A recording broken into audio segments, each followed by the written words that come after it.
ਵਾਹਿਗੁਰੂ ਜੀ। ਇੱਕ ਓੰਕਾਰ ਸਤਿਨਾਮ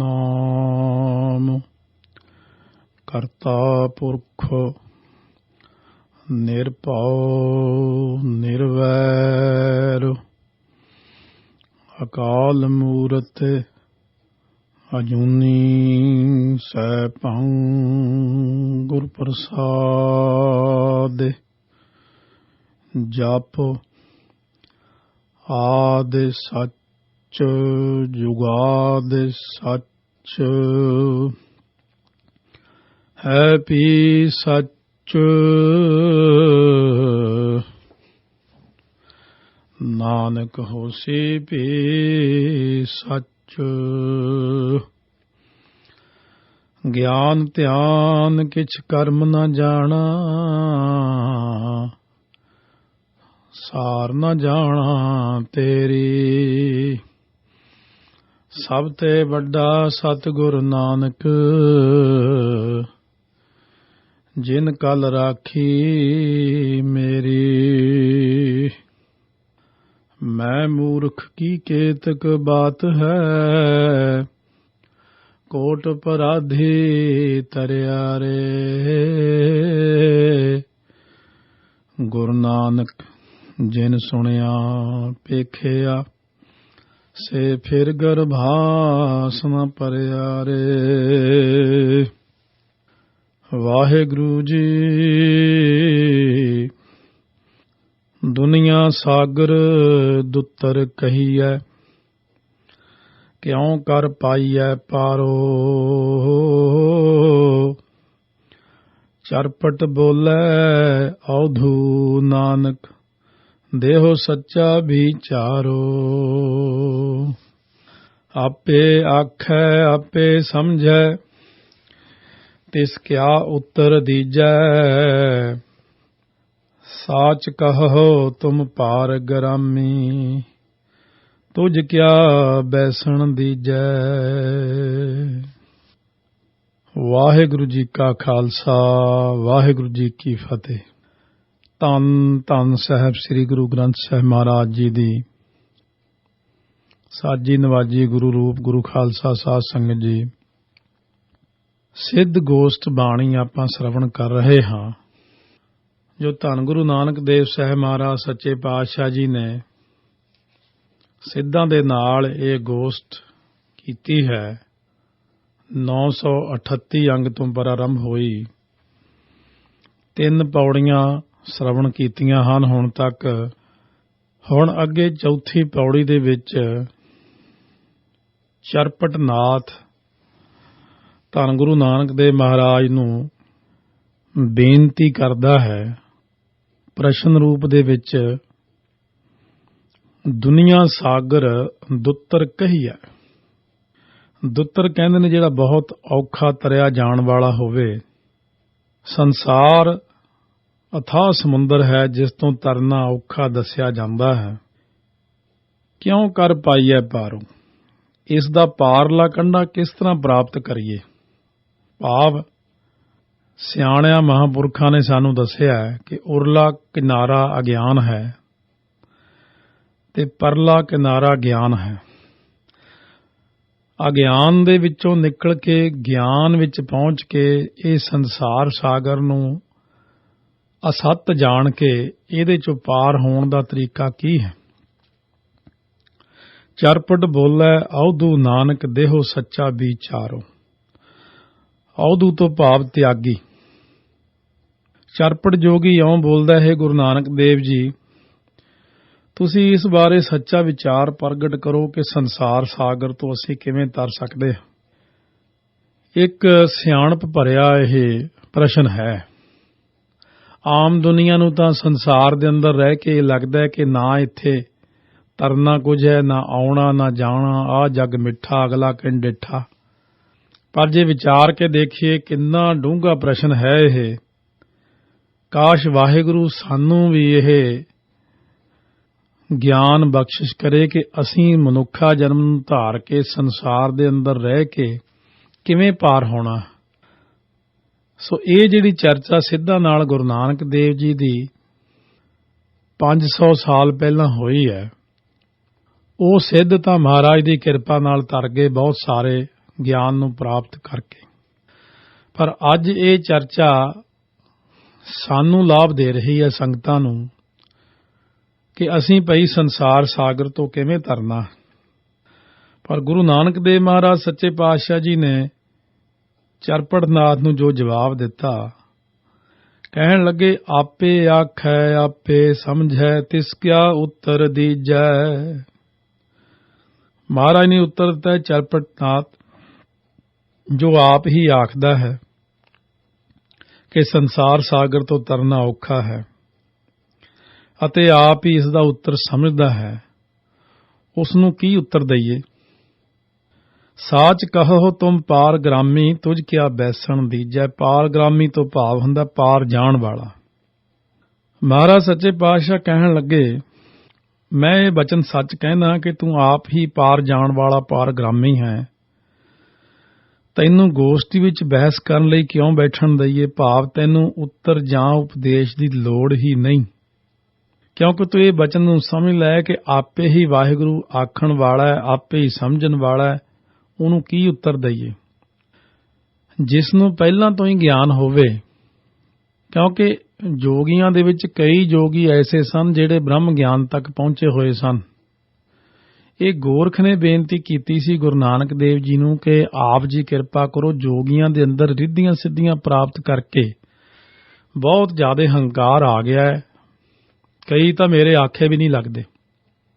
ਪਰ ਜੇ ਆਪ ਜੀ ਕਿਰਪਾ ਕਰੋ ਉਹਨਾਂ ਨਾਲ ਚਰਚਾ ਵਿੱਚ ਉਹਨਾਂ ਨੂੰ ਹਰਾਓ ਤਾਂ ਉਹਨਾਂ ਦੇ ਅੰਦਰੋਂ ਹੰਕਾਰ ਦੀ ਕਣੀ ਦੂਰ ਹੋ ਕੇ ਉਹਨਾਂ ਦਾ ਭਲਾ ਹੋ ਸਕਦਾ। ਪਰ ਮਹਾਰਾਜ ਨੇ ਚਰਪੜਨਾਥ, ਘੁੱਗੂਨਾਥ, ਮੰਗਲਨਾਥ ਇਹਨਾਂ ਨੂੰ ਗੁਰਮੁਖ ਵੀ ਦੱਸਿਆ, ਕਈ ਵਿੱਚ ਚੰਗੇ ਵੀ ਸਨ। ਸੋ ਇਸ ਕਰਕੇ ਸਤਿਗੁਰੂ ਮਹਾਰਾਜ ਸੱਚੇ ਪਾਤਸ਼ਾਹ ਫਰਮਾਉਂਦੇ ਨੇ ਕਿ ਤੈਨੂੰ ਭਾਈ ਸਾਰਾ ਕੁਝ ਪਤਾ ਹੈ, ਪਰ ਫੇਰ ਵੀ ਤੈਨੂੰ ਦੱਸਦੇ ਹਾਂ ਜੈਸੇ ਜਲ ਮਹਿ ਕਮਲ ਨਿਰਾਲਮ ਮੁਰਗਾਈ ਨੈ ਸਾਣੇ। ਸਤਿਗੁਰੂ ਫਰਮਾਉਂਦੇ ਨੇ ਜਿਸ ਤਰ੍ਹਾਂ ਪਾਣੀ ਵਿੱਚ ਰਹਿੰਦਾ ਹੋਇਆ ਕਮਲ ਫੁੱਲ ਪਾਣੀ ਤੋਂ ਨਿਰਲੇਪ ਰਹਿੰਦਾ ਹੈ ਅਤੇ ਜਿਹੜੀ ਮੁਰਗਾਬੀ ਹੁੰਦੀ ਹੈ ਨਦੀ ਵਿੱਚ ਤੈਰਦੀ ਹੋਈ ਅਭਿੱਜ ਰਹਿੰਦੀ ਹੈ। ਨੈ ਸਾਣੇ ਭਾਵ ਸਿੱਧੀ ਵੀ ਤਰਦੀ ਹੈ ਤੇ ਅਭਿੱਜ ਵੀ ਰਹਿੰਦੀ ਹੈ। ਨੈ ਨਦੀ ਦੇ ਵਿੱਚ, ਸਾਣੇ ਜਿਵੇਂ ਮੁਰਗਾਬੀ ਇੱਕ ਪੰਜਾਬ ਦੇ ਵਿੱਚ ਆਮ ਤੌਰ ਤੇ ਜਾਂ ਛੱਪੜਾਂ ਦੇ ਵਿੱਚ ਜਿੱਥੇ ਬਹੁਤ ਪਾਣੀ ਖੜਾ ਹੋਵੇ ਉੱਥੇ ਇਹ ਇੱਕ ਪ੍ਰਕਾਰ ਦੀ ਪਾਣੀ ਵਿੱਚ ਤੈਰਨ ਵਾਲੀ ਕਾਲੇ ਜਿਹੇ ਰੰਗ ਦੀ ਹੁੰਦੀ ਹੈ। ਜਿਨ੍ਹਾਂ ਨੇ ਦੇਖਿਆ ਉਹਨਾਂ ਨੂੰ ਭਲੀ ਭਾਂਤ ਪਤਾ। ਬਾਕੀ ਆਪਣਾ ਛੋਟਾ ਜਿਹਾ ਅੰਦਾਜ਼ਾ, ਆਪਾਂ ਜਿਵੇਂ ਬੱਤਖ ਹਰ ਵਕਤ ਪਾਣੀ ਵਿੱਚ ਤੈਰਦੀ ਹੈ ਡੱਕ, ਇਸੇ ਤਰ੍ਹਾਂ ਹੀ ਇਹ ਕਾਲੇ ਰੰਗ ਦੀ ਛੋਟੀ ਜਿਹੀ ਹੁੰਦੀ ਹੈ ਜਿੰਨਾ ਕੁ ਕੋਇਲ ਹੁੰਦੀ। ਹੈਰਾਨਗੀ ਦੀ ਗੱਲ ਕੁਦਰਤ ਵੱਲੋਂ ਵੀ ਇਹ ਪਾਣੀ ਵਿੱਚ ਤਰਦੀ ਹੋਈ, ਇਹਦੇ ਖੰਭ ਪਾਣੀ ਵਿੱਚ ਨਹੀਂ ਭਿੱਜਦੇ, ਇਹ ਵਾਟਰਪ੍ਰੂਫ ਹੁੰਦੇ ਨੇ, ਭਿੱਜ ਰਹਿੰਦੀ ਹੈ। ਮਹਾਰਾਜ ਜੀ ਕਹਿੰਦੇ ਨੇ ਕਮਲ ਦਾ ਫੁੱਲ ਵੀ ਪਾਣੀ ਚੋਂ ਨਿਰਲੇਪ ਰਹਿੰਦਾ ਹੈ, ਮੁਰਗਾਬੀ ਵੀ ਨਦੀ ਵਿੱਚ ਤੈਰਦੀ ਹੋਈ ਪਾਣੀ ਤੋਂ ਭਿੱਜ ਰਹਿੰਦੀ ਹੈ। ਬਸ ਇਹੀ ਤਰੀਕਾ ਹੈ ਸੰਸਾਰ ਸਾਗਰ ਤੋਂ ਤਰਨ ਦਾ। ਮਹਾਰਾਜ ਕਿਸ ਤਰ੍ਹਾਂ, ਤਾਂ ਸਤਿਗੁਰੂ ਫਰਮਾਉਂਦੇ ਨੇ ਸੁਰਤ ਸ਼ਬਦ ਭਵ ਸਾਗਰ ਤਰੀਐ ਨਾਨਕ ਨਾਮ ਵਖਾਣੇ। ਧੰਨ ਗੁਰੂ ਨਾਨਕ ਦੇਵ ਜੀ ਇਉਂ ਬਚਨ ਫਰਮਾਉਂਦੇ ਨੇ ਕਿ ਉਸੇ ਤਰ੍ਹਾਂ ਹੀ ਸੰਸਾਰ ਵਿੱਚ ਰਹਿੰਦੇ ਹੋਏ ਮਾਇਆ ਦੇ ਮੋਹ ਤੋਂ ਨਿਰਲੇਪ ਹੋ ਕੇ ਸ਼ਬਦ ਵਿੱਚ ਸੁਰਤ ਜੋੜ ਕੇ ਨਾਮ ਜਪ ਕੇ ਸੰਸਾਰ ਸਾਗਰ ਤੋਂ ਤਰ ਜਾਈਦਾ ਭਾਈ। ਜਿਹੜਾ ਨਾਮ ਨੂੰ ਵਖਾਣੇ ਭਾਵ ਆਖ ਕੇ। ਸੋ ਇੱਥੇ ਆਮ ਤੌਰ ਤੇ ਬਹੁਤ ਸਾਰੇ ਸਾਡੇ ਗੁਰਮੁਖ ਪਿਆਰੇ ਵੀਰ ਮਾਈ ਭਾਈ ਟਪਲਾ ਖਾ ਜਾਂਦੇ ਨੇ ਕਿ ਦੇਖੋ ਜੀ ਮਹਾਪੁਰਸ਼ ਜਾਂ ਮਾਇਆ ਤੋਂ ਨਿਰਲੇਪਤਾ ਦੀ ਗੱਲ ਕਰਦੀ ਦੁਨੀਆ ਕਿ ਦੇਖੋ ਜੀ ਮਾਇਆ ਤੋਂ ਫਲਾਨਾ ਬੰਦਾ ਨਿਰਲੇਪ। ਕਿਉਂਕਿ ਸਾਧ ਸੰਗਤ ਦੁਨੀਆ ਦੇ ਅੰਦਰ ਜਿਤਨੇ ਵੀ ਕੰਮ ਚੱਲਦੇ ਨੇ ਇਹ ਮਾਇਆ ਨਾਲ ਹੀ ਚੱਲਦੇ ਨੇ। ਸਤਿਗੁਰੂ ਦਾ ਫਰਮਾਨ ਹੈ ਕਿ ਮਾਇਆ ਦੇ ਨਾਲ ਸਾਰੇ ਕਾਰਜ ਕਰਦਿਆਂ ਹੋਇਆਂ ਫਿਰ ਮਾਇਆ ਤੋਂ ਅਛੋਹ ਰਹਿਣਾ, ਨਿਰਲੇਪ ਰਹਿਣਾ, ਇਨ ਟੱਚ ਹੋਣਾ ਤੇ ਅਨਟੱਚ ਹੋਣਾ। ਆਪਾਂ ਮਾਇਆ ਦੇ ਵਿੱਚ ਰਹਿ ਕੇ ਅਨਟੱਚ ਹੋ ਕੇ ਮਾਇਆ ਤੋਂ ਪਰਮਾਤਮਾ ਨਾਲ ਇਨ ਟੱਚ ਹੋਣਾ। ਰਹਿਣਾ ਵੀ ਮਾਇਆ ਵਿੱਚ ਹੈ। ਪਾਣੀ ਦਾ ਜਹਾਜ਼, ਪਾਣੀ ਵਿੱਚ ਚੱਲਣ ਵਾਲਾ, ਸਮੁੰਦਰ ਵਿੱਚ ਚੱਲਣ ਵਾਲਾ ਜਹਾਜ਼, ਸ਼ਿਪ ਜਿਹੜਾ ਹੈ, ਪਾਣੀ ਦੇ ਵਿੱਚ ਰਹਿ ਕੇ, ਪਾਣੀ ਦੇ ਉੱਤੇ ਲੰਘ ਕੇ ਪਰਲੇ ਪਾਰ ਹੋ ਜਾਂਦਾ ਹੈ, ਪਰ ਜੇ ਉਹ ਡੁੱਬ ਜਾਵੇ ਤਾਂ ਕਹੀਏ ਕਿ ਪਾਣੀ ਵਿੱਚ ਡੁੱਬ ਗਿਆ। ਸਤਿਗੁਰੂ ਮਹਾਰਾਜ ਫਰਮਾਉਂਦੇ ਨੇ, ਭਾਈ ਰਹਿਣਾ ਵੀ ਘਰਾਂ ਬਾਰਾਂ ਵਿੱਚ ਹੀ ਹੈ, ਕੰਮਕਾਰ ਵੀ ਕਰਨੇ ਨੇ, ਮਾਇਆ ਵਿੱਚ ਹੀ ਰਹਿਣੇ ਆਪਾਂ ਹਰ ਵਕਤ। ਕਹੋ ਕਬੀਰ ਜਿਸ ਉਦਰ ਤਿਸ ਮਾਇਆ, ਜਿਹਨੂੰ ਪੇਟ ਲੱਗਿਆ ਹੈ ਮਾਇਆ ਚਿਬੜੀ ਹੋਈ ਹੈ। ਇਹ ਸਰੀਰ ਵੀ ਮਾਇਆ ਹੈ, ਇਹ ਸੰਸਾਰ ਵੀ ਮਾਇਆ ਹੈ। ਪਸ਼ੂ ਪੰਛੀ, ਦਰਖਤ, ਘਰ ਬਾਰ, ਕਾਰਾਂ, ਕੋਠੀਆਂ, ਹਰ ਚੀਜ਼ ਹੀ ਮਾਇਆ ਹੈ। ਇਉਂ ਤਾਂ ਇਹ ਸਾਰੀ ਮਾਇਆ ਹੀ ਮਾਇਆ ਹੈ। ਪਰ ਮਹਾਰਾਜ ਕਹਿੰਦੇ ਮਾਇਆ ਦੇ ਵਿੱਚ ਨਿਰਲੇਪ ਰਹਿ ਕੇ ਹੀ ਆਪਾਂ ਪਰਮਾਤਮਾ ਨਾਲ ਜੁੜਿਆ ਜਾ ਸਕਦਾ। ਪਰ ਉਹਦੇ ਵਿੱਚ ਤੀਜੇ ਪਾਤਸ਼ਾਹ ਬਚਨ ਕਰਦੇ ਨੇ ਕਿ ਗੁਰ ਪ੍ਰਸਾਦੀ ਜਿਨ੍ਹਾਂ ਲਿਵ ਲਾਗੀ ਤਿੰਨੀ ਵਿੱਚੇ ਮਾਇਆ ਪਾਇਆ। ਔਰ ਸ੍ਰੀ ਸੁਖਮਨੀ ਸਾਹਿਬ ਤੋਂ ਇਹ ਸੇਧ ਮਿਲਦੀ ਆਪਾਂ ਨੂੰ ਕਿ ਜਿਹ ਪ੍ਰਸਾਦ 36 ਅੰਮ੍ਰਿਤ ਖਾਹਿ ਤਿਸ ਠਾਕੁਰ ਕਉ ਰਖ ਮਨ ਮਾਹਿ। ਜੇ ਪ੍ਰਸਾਦ ਸੁਗੰਧਤ ਤਨ ਲਾਵੇ ਤਿਸ ਕੋ ਸਿਮਰਤ ਪਰਮਗਤ ਪਾਵੇ। ਸਤਿਗੁਰੂ ਕਹਿੰਦੇ ਹਰ ਗੱਲ ਵਿੱਚ ਵਾਹਿਗੁਰੂ ਨੂੰ ਯਾਦ ਰੱਖੋ। ਕੱਪੜੇ ਪਹਿਨਣੇ ਹੋਣ ਤਾਂ, ਪਾਣੀ ਠੰਡਾ ਪੀਣਾ ਹੋਵੇ ਤਾਂ, ਜੇ ਪ੍ਰਸਾਦ ਪੀਵੈ ਸੀਤਲ ਜਲਾ ਸੁਖਦਾਈ ਪਵਨ ਪਾਵਕ ਅਮੁੱਲਾ। ਰਹਿਣਾ ਵੀ ਮਾਇਆ ਵਿੱਚ ਹੈ ਤੇ ਰਹਿਣਾ ਵੀ ਨਿਰਲੇਪ ਹੈ। ਸੰਸਾਰ ਸਾਗਰ ਤੋਂ ਤਰਨਾ ਕਿਵੇਂ ਹੈ? ਸ਼ਬਦ ਵਿੱਚ ਸੁਰਤ ਜੋੜ ਕੇ, ਨਾਮ ਜਪ ਕੇ ਸੰਸਾਰ ਸਾਗਰ ਤੋਂ ਤਰ ਜਾਈਦਾ ਹੈ। ਸੋ ਜਿਵੇਂ ਕੁਝ ਪਿਆਰਿਆਂ ਨੇ ਬਚਨ ਕੀਤੇ ਸੀ ਕਿ ਜਦੋਂ ਅਸੀਂ ਕੀਰਤਨ ਕਰਦੇ ਹਾਂ ਸਾਨੂੰ ਕਿਵੇਂ ਕੀਰਤਨ ਕਰਨਾ ਚਾਹੀਦਾ। ਮਿੱਤਰ ਪਿਆਰੇ ਰਾਗੀ ਸਿੰਘ ਐਸਾ ਬਚਨ ਕਰ ਰਹੇ ਸਨ। ਮੈਂ ਉਹਨਾਂ ਨੂੰ ਕਿਹਾ ਸੀ ਕਿ ਧਿਆਨ ਮਾਇਆ 'ਚ ਨਹੀਂ ਰੱਖਣਾ ਚਾਹੀਦਾ। ਕਹਿਣ ਲੱਗੇ ਵੀ ਕਿਸ ਪ੍ਰਕਾਰ ਫਿਰ ਸਾਨੂੰ ਕਰਨਾ ਚਾਹੀਦਾ ਹੈ। ਮੈਂ ਬੇਨਤੀ ਕੀਤੀ, ਭਾਈ ਇਸ ਤਰ੍ਹਾਂ ਹੈ, ਜਦੋਂ ਤੁਸੀਂ ਕੀਰਤਨ ਕਰਦੇ ਹੋ ਤਾਂ ਕੀਰਤਨ ਵੀ ਇੱਕ ਭਗਤੀ ਹੈ। ਜਦੋਂ ਕੀਰਤਨ ਕਰਦੇ ਹੋ, ਜਿਹੜਾ ਸ਼ਬਦ ਪੜ੍ਹ ਰਹੇ ਹੋ ਉਹ ਸੰਗਤ ਉਹਦਾ ਆਨੰਦ ਮਾਣ ਰਹੀ ਹੁੰਦੀ ਹੈ। ਪਰ ਮੇਰੇ ਵੀਰੋ, ਤੁਹਾਡਾ ਧਿਆਨ ਪੈਸੇ 'ਚ ਜਾਂਦਾ ਹੈ ਕਿ ਕਿੰਨੀ ਕੁ ਮਾਇਆ ਆ ਗਈ। ਤੁਸੀਂ ਸ਼ਬਦ ਵਿੱਚ ਨਹੀਂ ਜੁੜੇ, ਤੁਸੀਂ ਮਾਇਆ ਵਿੱਚ ਜੁੜੇ ਹੋਏ ਹੋ। ਸੰਗਤ ਸ਼ਬਦ ਵਿੱਚ ਜੁੜ ਕੇ ਲਾਹਾ ਖੱਟ ਜਾਂਦੀ, ਤੁਸੀਂ ਖਾਲੀ ਰਹਿ ਜਾਂਦੇ ਹੋ। ਪਿਆਰ ਵਾਲੇ ਸੱਜਣ ਸਨ, ਮੈਂ ਪਿਆਰ ਨਾਲ ਹੀ ਸਮਝਾਇਆ। ਮੈਂ ਕਿਹਾ ਵੀ ਪਰਾਰਬਧ ਮਸਤਕ ਤੇ ਲਿਖੀ ਹੋਈ ਆ, ਉਹ ਆਪਣੇ ਆਪ ਹੀ ਆ ਜਾਣੀ ਹੈ। ਸੇਵਾ ਕਰੀ ਚੱਲੋ।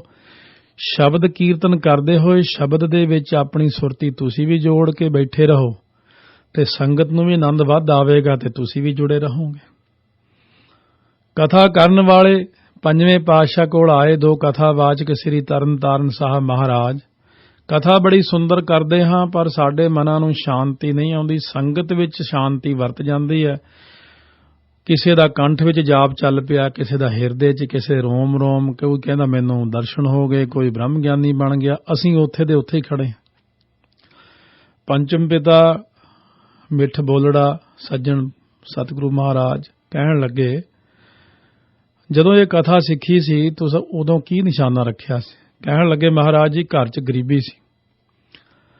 ਘਰ ਵਿੱਚ ਗਰੀਬੀ ਹੋਣ ਕਰਕੇ ਅਸੀਂ ਇਹ ਕਥਾ ਸਿੱਖੀ ਤੇ ਵੀ 4 ਪੈਸੇ ਆਉਣਗੇ, ਕੱਪੜਾ ਲੀੜਾ ਰੋਟੀ ਪਾਣੀ ਘਰ ਦਾ ਚੱਲੇਗਾ। ਸਤਿਗੁਰੂ ਕਹਿਣ ਲੱਗੇ, ਹੁਣ ਕੀ ਪੋਜੀਸ਼ਨ ਹੈ ਤੁਹਾਡੀ ਇਸ ਵਕਤ? ਕਹਿਣ ਲੱਗੇ, ਮਹਾਰਾਜ ਘਰ-ਬਾਰ ਸੁੰਦਰ ਬਣ ਗਿਆ, ਮਾਇਆ ਦੀ ਕਮੀ ਨਹੀਂ ਹੈ, ਸਤਕਾਰ ਦੀ ਕਮੀ ਨਹੀਂ ਹੈ, ਪੈਸੇ ਦੀ, ਕੱਪੜੇ ਲੀੜੇ ਦੀ ਕਮੀ ਨਹੀਂ ਹੈ, ਪਦਾਰਥਾਂ ਦੀ ਕਮੀ ਨਹੀਂ ਹੈ। ਸਤਿਗੁਰੂ ਕਹਿਣ ਲੱਗੇ, ਜਿਸ ਨਿਸ਼ਾਨੇ ਨੂੰ ਲੈ ਕੇ ਕਥਾ ਆਰੰਭ ਕੀਤੀ ਸੀ ਉਹ ਨਿਸ਼ਾਨਾ ਪੂਰਾ ਹੋ ਗਿਆ ਹੈ। ਹੁਣ ਨਿਸ਼ਾਨਾ ਬਦਲ ਦਿਓ। ਹੁਣ ਤੁਸੀਂ ਇਹ ਨਿਸ਼ਾਨਾ ਰੱਖੋ ਕਿ ਜਿਹੜੀ ਕਥਾ ਸੰਗਤ ਨੂੰ ਸੁਣਾਉਂਦੇ ਹੋ, ਨੇਤਰ ਬੰਦ ਕਰਕੇ ਜਦੋਂ ਕਥਾ ਕਰਦੇ ਹੋ ਤਾਂ ਇਹ ਸਮਝੋ ਕਿ ਇਹ ਕਥਾ ਹੁਣ ਮੈਂ ਆਪਣੇ ਆਪ ਨੂੰ ਸੁਣਾਉਣੀ ਹੈ ਔਰ ਇਸ ਕਥਾ ਨੂੰ ਸੁਣ ਕੇ ਮੈਂ ਅਮਲ ਕਰਨਾ ਹੈ ਕਿ ਮੈਂ ਵੀ ਸੰਗਤ ਵਾਂਗੂ ਇਹ ਸ਼ਬਦ ਦਾ ਲਾਹਾ ਲਵਾਂ। ਸਤਿਗੁਰੂ ਦਾ ਬਚਨ ਮੰਨ ਕੇ ਉਹਨਾਂ ਨੇ ਕਥਾ ਕਰਨੀ ਸ਼ੁਰੂ ਕੀਤੀ, ਪਰ ਅੱਗੇ ਨਾਲੋਂ ਢੰਗ ਨਜ਼ਰੀਆ ਬਦਲ ਦਿੱਤਾ। ਹੁਣ ਉਹ ਕਥਾ ਮਾਨਸਿਕ ਸ਼ਾਂਤੀ ਲਈ ਕਰਦੇ ਨੇ, ਪਹਿਲਾਂ ਮਾਇਆ ਲਈ ਕਥਾ ਕਰਦੇ ਸੀ। ਤੇ ਸਾਧ ਸੰਗਤ ਜੀ ਮਹਾਰਾਜ ਨੂੰ ਆ ਕੇ ਉਹਨਾਂ ਨੇ ਦੱਸਿਆ ਕਿ 1 ਮਹੀਨੇ ਦੇ ਵਿੱਚ ਹੀ ਸਾਡੇ ਮਨਾਂ ਦੀ ਸ਼ਾਂਤੀ ਸਾਨੂੰ ਮਿਲ ਗਈ। ਇਕਾਗਰਤਾ ਹੋ ਗਈ ਹੈ। ਸੋ ਇਸ ਕਰਕੇ ਸਤਿਗੁਰੂ ਮਹਾਰਾਜ ਸੱਚੇ ਪਾਤਸ਼ਾਹ ਨੇ ਇੱਥੇ ਇਹੀ ਬਚਨ ਕੀਤਾ ਹੈ ਕਿ ਦੁਨੀਆ ਦੇ ਅੰਦਰ ਪਦਾਰਥ ਤੁੱਛ ਚੀਜ਼ ਨੇ, ਮਕਾਨ ਤੁੱਛ ਚੀਜ਼ ਨੇ। ਇਹ ਤਾਂ ਸਾਰਿਆਂ ਕੋਲੇ ਹੀ ਨੇ, ਇਹ ਤਾਂ ਮਨਮੁਖਾਂ ਕੋਲੇ ਵੀ ਨੇ, ਪਾਪੀਆਂ ਕੋਲੇ ਵੀ ਨੇ। ਧਨਦਾਰਾ ਹਰ ਲక్ష్ਮੀ ਪਾਪੀ ਕੇ ਵੀ ਹੋਏ, ਤਾਂ ਪਾਪੀਆਂ ਦੇ ਵੀ ਹੁੰਦੇ ਆ। ਪਰ ਮਹਾਰਾਜ ਸੱਚੇ ਪਾਤਸ਼ਾਹ ਫਰਮਾਉਂਦੇ ਨੇ ਜਿਹੜੀ ਵੱਡੀ ਚੀਜ਼ ਹੈ ਉਹ ਹੈ ਸ਼ਬਦ ਨਾਲ ਜੁੜਨਾ, ਨਾਮ ਜਪਣਾ, ਰਹਿਤ ਰੱਖਣੀ। ਉਹ ਕਿਉਂਕਿ ਖਾਲਸਾ ਅਮੀਰ ਤਾਈਓ ਹੈ ਜੇ ਖਾਲਸੇ ਕੋਲ ਕਕਾਰ ਨੇ, ਖਾਲਸੇ ਕੋਲ ਮਰਿਆਦਾ ਹੈ। ਖਾਲਸੇ ਦੀ ਅਮੀਰਤਾ ਕਿਹੜੀ ਹੈ? ਕਕਾਰਾਂ ਨਾਲ। ਖਾਲਸੇ ਦੀ ਅਮੀਰਤਾ ਤਾਂ ਹੈ ਜੇ ਖਾਲਸਾ ਨਿਤਨੇਮੀ ਪ੍ਰੇਮੀ ਹੈ। ਜਿਵੇਂ ਭਾਈ ਪ੍ਰੇਮਾ, ਮਹਾਰਾਜ ਸੱਚੇ ਪਾਤਸ਼ਾਹ ਨੇ ਭਾਈ ਪ੍ਰੇਮੇ ਕੋਹੜੀ ਨੂੰ ਉਤਾਰਿਆ, ਇਸੇ ਤਰ੍ਹਾਂ ਪੰਜਵੇਂ ਪਾਤਸ਼ਾਹ ਦੇ ਭਾਈ ਹੇਮਾ ਹੋਇਆ। ਭਾਈ ਹੇਮਾ ਟੁੱਟੀ ਹੋਈ ਝੌਂਪੜੀ ਵਿੱਚ ਰਹਿੰਦਾ, ਪਾਟੀ ਜੀ ਕੰਬਲੀ, ਟੁੱਟਿਆ ਜਿਹਾ ਮੰਜਾ, ਕਣਕਾਂ ਦੀਆਂ ਬੱਲੀਆਂ ਖੇਤਾਂ 'ਚ ਚੁੱਕ ਕੇ ਤੇ ਉਹਨਾਂ ਨੂੰ ਪੀਸ ਕੇ ਫਿਰ ਰੋਟੀਆਂ 5 ਬਣਾ ਲੈਣੀਆਂ, ਰਾਤ ਤੱਕ ਉਡੀਕਣਾ ਤੇ ਰਾਤ ਨੂੰ ਫਿਰ ਉਹ ਪ੍ਰਸ਼ਾਦਾ ਛਕ ਲੈਣਾ। ਜਦੋਂ ਸਤਿਗੁਰੂ ਅਰਜਨ ਦੇਵ ਜੀ ਉਹਦੀ ਝੌਂਪੜੀ ਜਾ ਕੇ ਬੈਠੇ ਤਾਂ ਬਚਨ ਫਰਮਾਇਆ, ਬਸਤਾ ਤੁੰਟੀ ਝੌਂਪੜੀ ਚੀਰ ਸਭ ਛਿੰਨਾ, ਜਾਤ ਨਾ ਪਤ ਨਾ ਆਦਰੋ ਧਿਆਨ ਪਰਮਿੰਨਾ, ਮਿੱਤਰ ਨਾ ਧਨ ਈਠ ਰੂਪ ਹੀਣ ਕਿਛ ਸਾਕ ਨਾ ਸਿੰਨਾ। ਪਰ ਕੀ ਕਹਿੰਦੇ? ਰਾਜਾ ਸਗਲੀ ਸ੍ਰਿਸ਼ਟ ਕਾ ਹਰ ਨਾਮ ਮਨ ਭਿੰਨਾ। ਤਿੰਨਾਂ ਲੋਕਾਂ ਦਾ ਰਾਜਾ ਹੈ ਉਹ, ਜਿਹਦਾ ਮਨ ਨਾਮ 'ਚ ਜੁੜ ਗਿਆ, ਜਿਹਨੇ 5 ਬਾਣੀਆਂ ਦਾ ਨਿਤਨੇਮ ਐਨ ਪਿਆਰ ਨਾਲ ਕਰ ਲਿਆ। ਮੈਂ ਇਹ ਵੀ ਬੇਨਤੀ ਕਰੂੰਗਾ ਸਾਧ ਸੰਗਤ, ਨਿਤਨੇਮ ਦੀ ਦੌੜ ਬੜੀ ਆ, 25 ਮਿੰਟ 'ਚ ਕਰ ਲੈਂਦਾ, ਕੋਈ ਕਹਿੰਦਾ 30 ਮਿੰਟ 'ਚ ਕਰ ਲੈ। ਨਿਤਨੇਮ ਨੂੰ ਘੰਟਾ 1.5 ਘੰਟਾ ਲਾਇਆ ਕਰੋ, ਪਿਆਰ ਨਾਲ ਨਿਤਨੇਮ ਕਰੋ, ਸੁਣ ਸੁਣ ਕੇ।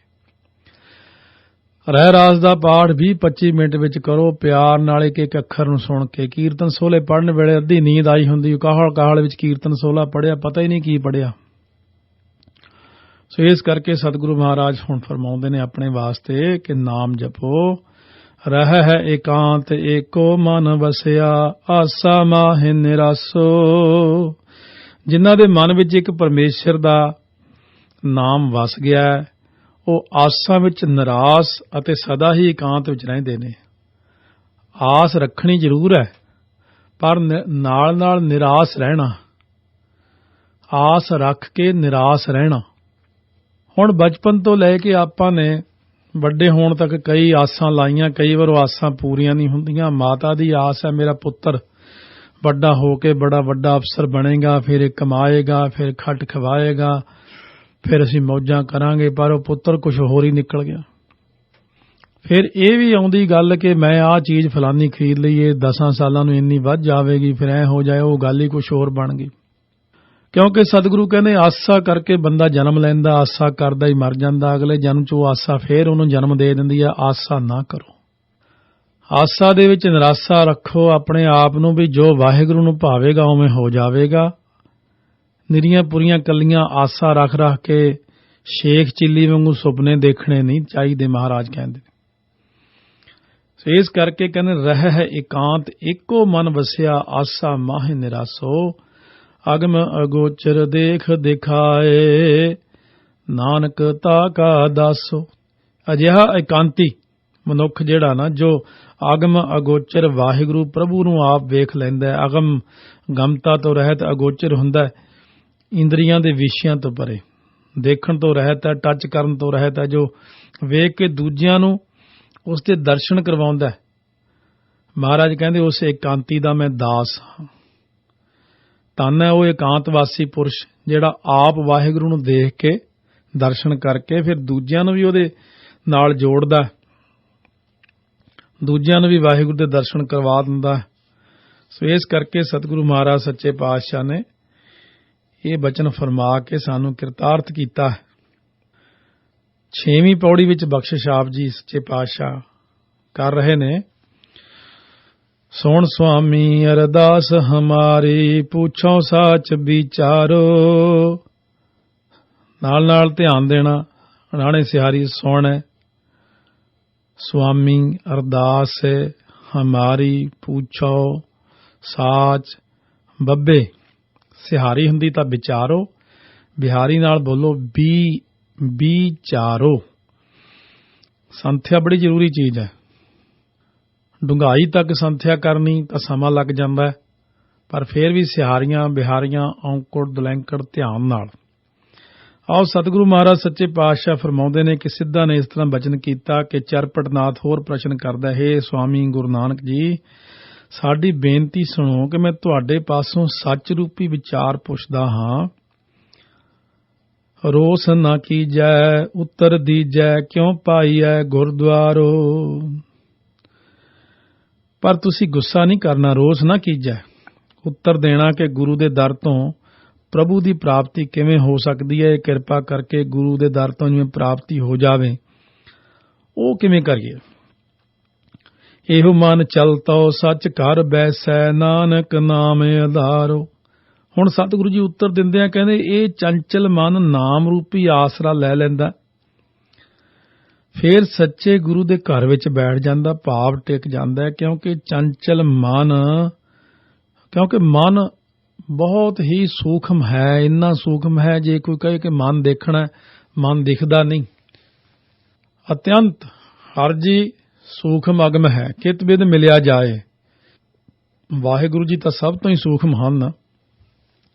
ਇਸ ਕਰਕੇ ਸਤਿਗੁਰੂ ਕਹਿੰਦੇ ਚੰਚਲ ਮਨ ਨੂੰ ਟਿਕਾਉਣ ਦਾ ਤਰੀਕਾ ਸਿਰਫ ਇੱਕ ਨਾਮ ਹੀ ਹੈ। ਜਦੋਂ ਅਸੀਂ ਨਾਮ ਦੀ ਪ੍ਰਾਪਤੀ ਕਰੀਏ, ਨਾਮ ਨੂੰ ਜਪੀਏ, ਨਾਮ ਲੈ ਕੇ ਪੰਜਾਂ ਪਿਆਰਿਆਂ ਤੋਂ ਅਭਿਆਸ ਕਰੀਏ, ਇਹ ਮਨ ਚੰਚਲ ਟਿਕ ਜਾਂਦਾ ਹੈ ਹੌਲੀ ਹੌਲੀ। ਕਿਉਂਕਿ ਮਨ ਨਾਮ ਨਾਲ ਹੀ ਟਿਕਦਾ, ਹੋਰ ਕੋਈ ਚੀਜ਼ ਇਹਨੂੰ ਟਿਕਾ ਨਹੀਂ ਸਕਦੀ, ਕਿਉਂਕਿ ਬਾਕੀ ਚੀਜ਼ਾਂ ਮਾਇਆਵੀ ਨੇ। ਆਪੇ ਮੇਲ ਮਿਲਾਏ ਕਰਤਾ, ਲਾਗੈ ਸਾਚ ਪਿਆਰੋ। ਜਦੋਂ ਜੀਵ ਦਾ ਸੱਚ ਨਾਮ ਵਿੱਚ ਪਿਆਰ ਲੱਗ ਜਾਂਦਾ ਹੈ, ਨਾਮ ਵਿੱਚ ਪਹਿਲਾਂ ਪਿਆਰ ਲੱਗਦਾ ਹੈ। ਬਹੁਤ ਸਾਰੇ ਪ੍ਰੇਮੀ ਐਸਾ ਪ੍ਰਸ਼ਨ ਕਰਦੇ ਨੇ ਕਿ ਬਾਣੀ ਪੜ੍ਹਨ ਨੂੰ ਮਨ ਨਹੀਂ ਕਰਦਾ। ਮਨ ਤਾਂ ਕਿਹੜੀ ਚੀਜ਼ ਨੂੰ ਮਨ ਕਰਦਾ? ਟੀਵੀ ਦੇਖਣ ਨੂੰ ਜੀ ਕਰਦਾ, ਹਾਂਜੀ, ਕਿਉਂਕਿ ਉੱਥੇ ਪਿਆਰ ਲੱਗਿਆ ਹੋਇਆ। ਬੱਚਿਆਂ ਨੂੰ ਦੇਖਣ ਨੂੰ ਜੀ ਕਰਦਾ, ਕਿਉਂ ਲੱਗਿਆ ਉਧਰ ਬੱਚਿਆਂ ਵੱਲ ਮਨ? ਕਿਉਂਕਿ ਪਿਆਰ ਹੈ ਬੱਚਿਆਂ ਵਿੱਚ। ਜਿਸ ਚੀਜ਼ ਨਾਲ ਸਾਡਾ ਪਿਆਰ ਹੁੰਦਾ ਉਧਰ ਮਨ ਭੱਜ ਭੱਜ ਕੇ ਜਾਂਦਾ, ਜਿੱਥੇ ਪਿਆਰ ਨਹੀਂ ਉੱਥੇ ਆਪਾਂ ਜਾਂਦੇ ਹੀ ਨਹੀਂ। ਮਹਾਰਾਜ ਕਹਿੰਦੇ ਪਹਿਲਾਂ ਨਾਮ ਨਾਲ ਪਿਆਰ ਲਾਓ, ਗੁਰਬਾਣੀ ਨਾਲ ਪਿਆਰ ਲਾਓ, ਕਕਾਰਾਂ ਨਾਲ ਪਿਆਰ ਲਾਓ, ਆਨੰਦਪੁਰ ਸਾਹਿਬ ਨਾਲ ਪਿਆਰ ਪਾਓ। ਜਦੋਂ ਤੱਕ ਸਾਡਾ ਪਿਆਰ ਨਹੀਂ ਪੈਂਦਾ ਗੁਰੂ ਘਰ ਦੇ ਨਾਲ, ਉਦੋਂ ਤੱਕ ਬਾਣੀ ਨਾਲ ਕਿਵੇਂ ਪਿਆਰ ਲੱਗ ਸਕਦਾ? ਮਹਾਰਾਜ ਕਹਿੰਦੇ ਆਪੇ ਮੇਲ ਮਿਲਾਏ ਕਰਤਾ, ਕਰਤਾ ਪੁਰਖ ਆਪ ਹੀ ਇਸ ਨੂੰ ਗੁਰੂ ਨਾਲ ਮਿਲ ਕੇ ਆਪਣੇ ਨਾਲ ਮਿਲਾ ਲੈਂਦਾ ਹੈ। ਜਦੋਂ ਪਿਆਰ ਲੱਗ ਜਾਂਦਾ ਮਨਾਂ ਦੇ ਅੰਦਰ, ਗੁਰੂ ਅਮਰਦਾਸ ਮਹਾਰਾਜ ਦੀ ਸਾਖੀ ਆਪ ਨੇ ਸੁਣੀ ਹੈ।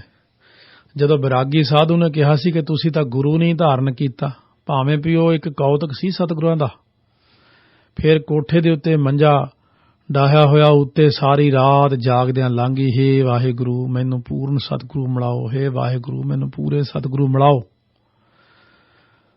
ਤਾਂ ਉਸ ਵਕਤ ਮਹਾਰਾਜ ਸੱਚੇ ਪਾਤਸ਼ਾਹ ਦੀ ਭਤੀਜ ਨੂੰਹ ਦੇ ਮੁਖ ਵਿੱਚੋਂ ਇਹ ਬਚਨ ਸੁਣੇ। ਆਸਾ ਦੀ ਵਾਰ ਦੀ ਬਾਣੀ ਥੱਲੇ ਦੁੱਧ ਰਿੜਕਦੀ ਬੀਬੀ ਅਮਰੋ ਜੀ ਨੇ ਬਾਣੀ ਪੜ੍ਹੀ। ਉਸ ਵਕਤ ਮਾਰੂ ਮਹੱਲਾ ਪਹਿਲਾ, ਘਰ ਪਹਿਲਾ ਕਰਨੀ, ਕਾਗਦ ਮਨ ਮਸਵਾਣੀ, ਬੁਰਾ ਭਲਾ ਦੋਏ ਲੇਖ ਪਏ ਵਾਲਾ ਸ਼ਬਦ ਪੜ੍ਹਿਆ। ਭਇਆ ਮਨੂਰ ਕੰਚਨ ਫਿਰ ਹੋਵੇ, ਜੇ ਗੁਰ ਮਿਲੈ ਤਨੇਹਾ, ਏਕ ਨਾਮ ਅੰਮ੍ਰਿਤ ਉਹ ਦੇਵੈ ਤਉ ਨਾਨਕ ਤ੍ਰਿਸ਼ਟਸ ਦੇਹਾ। ਇਹ ਸ਼ਬਦ ਸੁਣ ਕੇ ਪੌੜੀ ਤੋਂ ਥੱਲੇ ਉਤਰ ਕੇ ਆ ਕੇ ਪੁੱਛਿਆ, ਬੀਬਾ ਇਹ ਕਿਸ ਦੀ ਬਾਣੀ ਹੈ?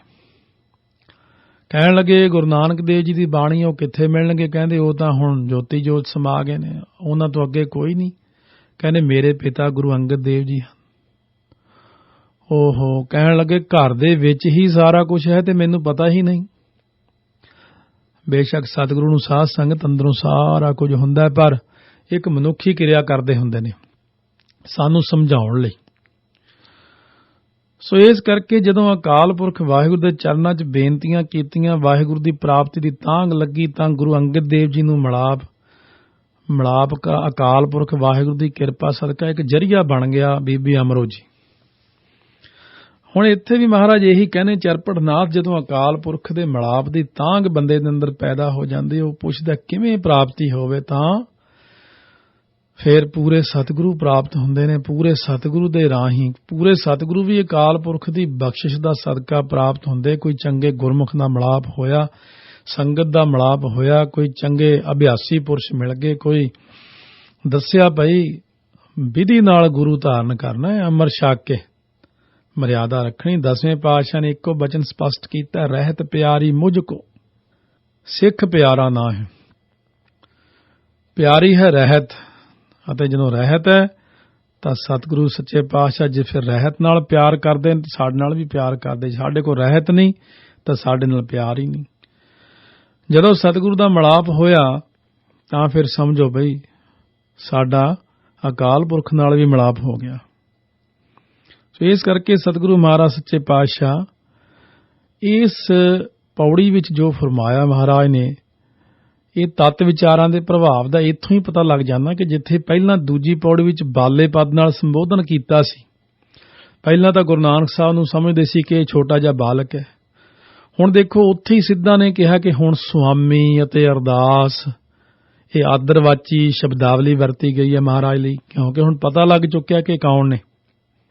6ਵੀਂ ਪੌੜੀ ਵਿੱਚ ਦੱਸਿਆ ਕਿ ਗੁਰੂ ਦਾ ਦਰ ਕਿਵੇਂ ਪ੍ਰਾਪਤ ਹੋਵੇ, ਇਹ ਪੁੱਛ ਕੀਤੀ ਕਿ ਗੁਰੂ ਜੀ ਨੇ ਉੱਤਰ ਦਿੱਤਾ ਕਿ ਸੰਤ ਸੰਗਤ ਵਿੱਚ ਬੈਠ ਕੇ ਜਦੋਂ ਪਰਮੇਸ਼ਰ ਦੇ ਨਾਮ ਦਾ ਆਸਰਾ ਪਕੜਨ ਵਾਲੀ ਬਿਰਤੀ ਬਣ ਜਾਂਦੀ ਹੈ ਨਾ, ਤਾਂ ਸੱਚੇ ਪ੍ਰਮਾਤਮਾ ਵਿੱਚ ਪਿਆਰ ਲੱਗ ਜਾਂਦਾ ਹੈ, ਜਿਸ ਨਾਲ ਸੁਤੇ ਸਿੱਧ ਹੀ ਮੇਲ ਹੋ ਜਾਂਦਾ ਹੈ।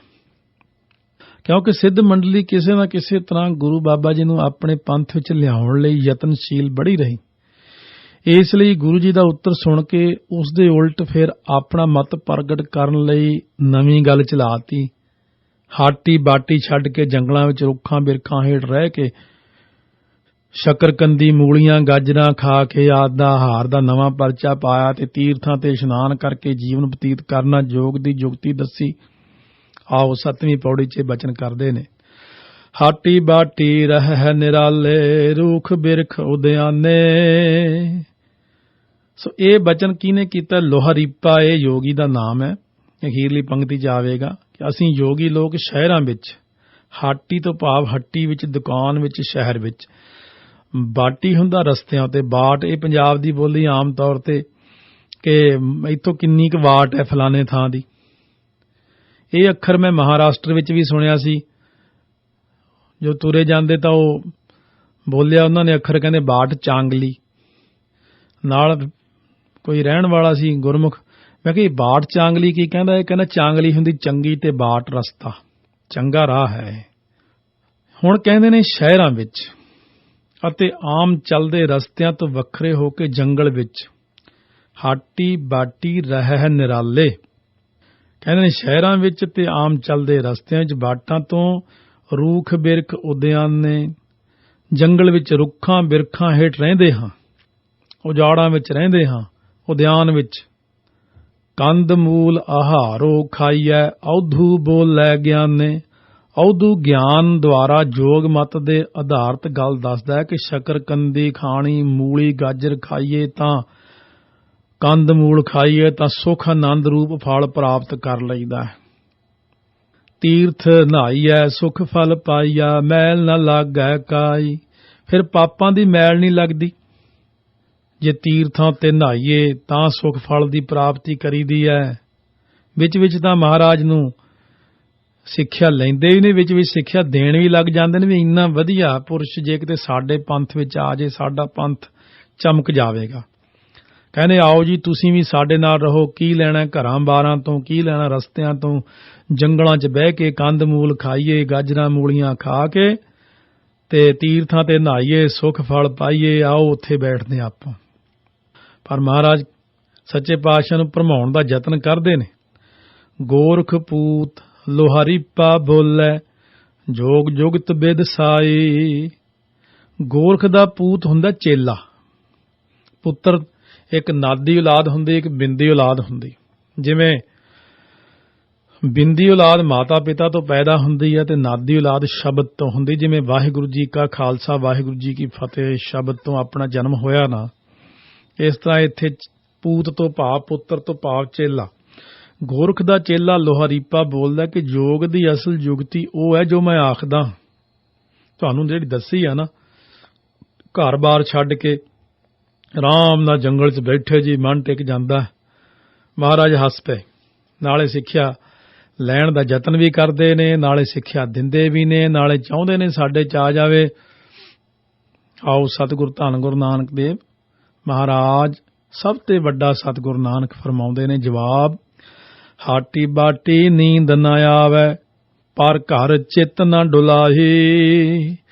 ਮਹਾਰਾਜ ਕਹਿੰਦੇ ਲੋਹਰੀਪਾ ਜੋਗੀ ਦੇ ਵਿਚਾਰ ਸੁਣ ਕੇ ਉਹ ਹੁਣ ਕਹਿਣ ਲੱਗੇ ਕਿ ਮਨੁੱਖ ਭਾਵੇਂ ਘਰ ਵਿੱਚ ਹੋਵੇ ਭਾਵੇਂ ਰਸਤੇ ਵਿੱਚ ਹੋਵੇ, ਉਸ ਨੂੰ ਅਵਿਦਿਆ ਰੂਪੀ ਨੀਂਦ ਨਾ ਆਵੇ ਅਤੇ ਉਹ ਪਰਾਏ ਘਰ ਵਿੱਚ ਮਾਲ ਧਨ ਪਦਾਰਥ ਜਾਂ ਇਸਤਰੀ ਉੱਤੇ ਆਪਣਾ ਮਨ ਡੋਲਣ ਨਾ ਦੇਵੇ ਜੋਗੀ ਜੀ, ਕਿਉਂਕਿ ਆਪਣੇ ਮਨ ਨੂੰ ਇਉਂ ਕਾਇਮ ਰੱਖਣਾ। ਇਹ ਹੁਣ ਗੁਰੂ ਨਾਨਕ ਦੇਵ ਜੀ ਆਪਣਾ ਸਿਧਾਂਤ ਦੱਸਦੇ ਨੇ। ਉਹਨਾਂ ਨੇ ਤਾਂ ਇਕੱਲਾ ਇੰਨੇ ਕਿਹਾ ਸੀ ਕਿ ਆਪਾਂ ਜੰਗਲਾਂ 'ਚ ਬੈਠੀਏ, ਪਰ ਮਹਾਰਾਜ ਕਹਿੰਦੇ ਜਿਹੜਾ ਦੇਖੋ ਚਿੱਤ ਨਹੀਂ ਡਲਾਉਣਾ, ਪਰ ਘਰ ਚਿੱਤ ਨਾ ਡੁਲਾਈ। ਡੱਡੇ ਹੋੜਾ ਤੇ ਡੱਡੇ ਨੂੰ ਔਂਕੜ ਵੀ ਇੱਥੇ।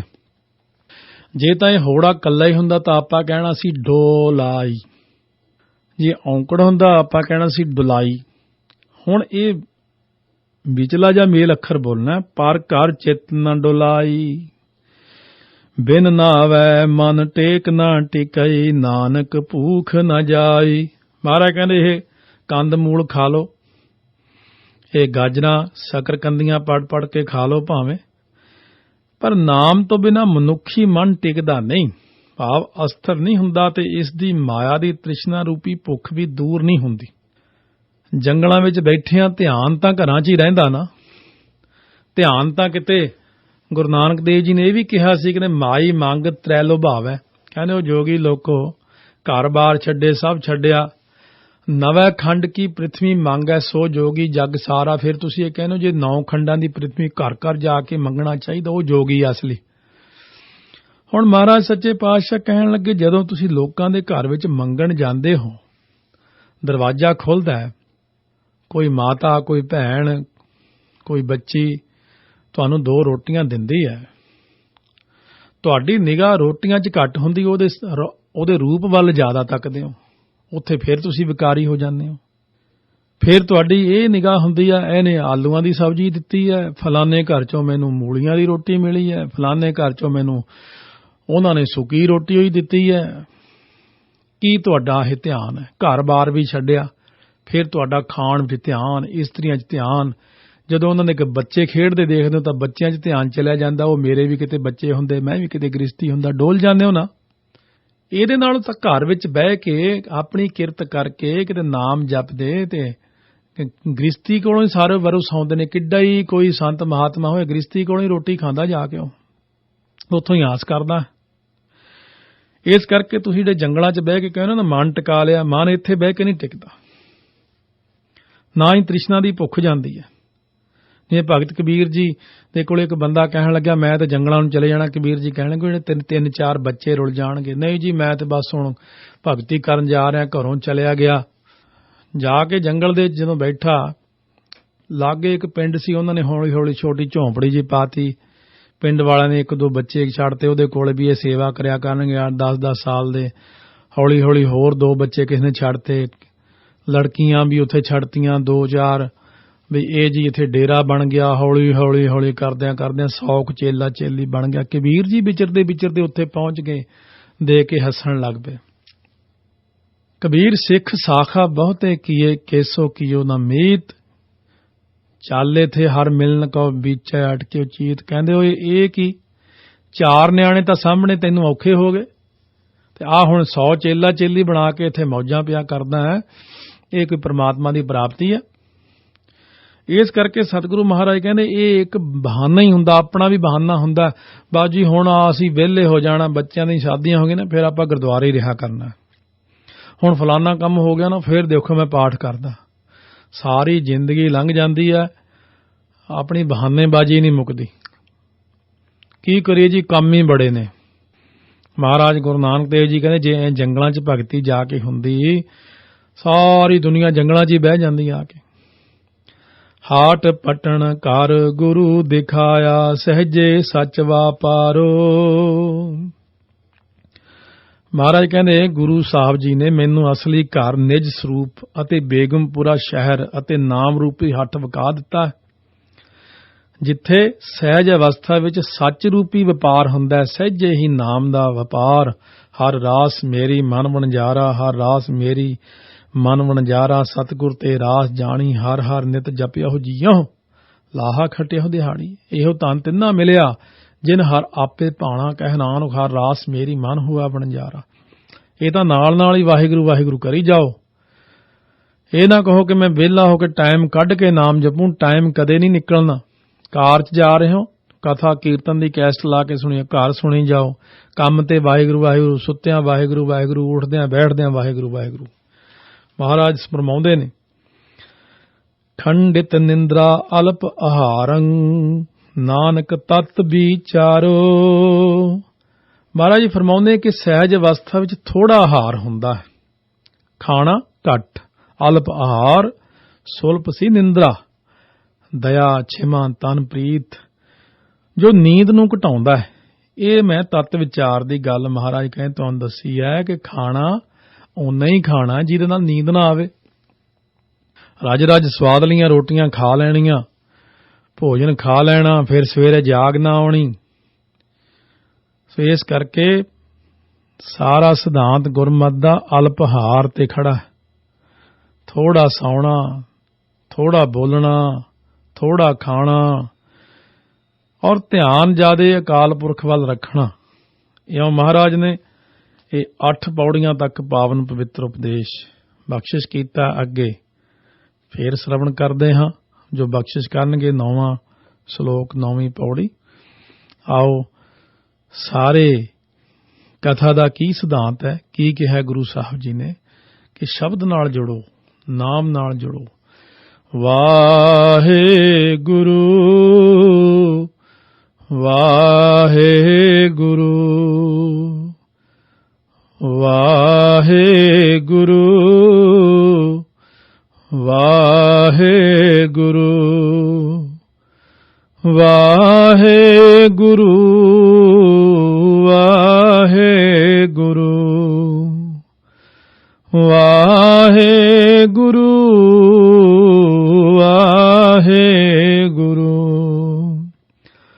ਵਾਹਿਗੁਰੂ ਵਾਹਿਗੁਰੂ ਵਾਹਿਗੁਰੂ